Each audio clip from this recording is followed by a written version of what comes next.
আমরা আজকে আমাদের সবার জানা আছে আজকে 26শে জুন আমাদের 1975 সালের 25শে জুন গভীর রাতে আমাদের দেশের তৎকালীন প্রধানমন্ত্রী কংগ্রেস সরকারের যিনি প্রধানমন্ত্রী ছিলেন প্রয়াত ইন্দিরা গান্ধী আমাদের ভারতবর্ষে উনি কালো দিনের সূচনা করেছিলেন।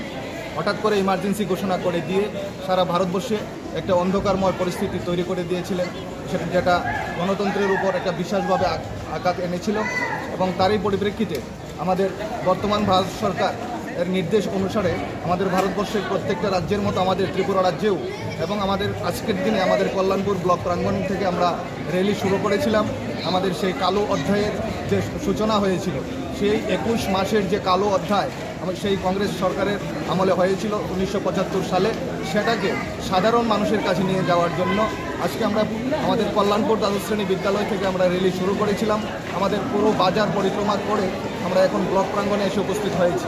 আমাদের এই র্যালিতে সামিল হয়েছেন আমাদের বিভিন্ন স্কুলের ছাত্রছাত্রী ভাই বোনেরা, আমাদের আশা অঙ্গনারী কর্মীরা, আমাদের ব্লক প্রশাসনের যত কর্মচারী আছে সবাই সেখানে সামিল হয়েছেন এবং বিশেষ করে লাইন ডিপার্টমেন্টের আধিকারিকরাও আজকের আমাদের এই র্যালিতে সামিল হয়েছে।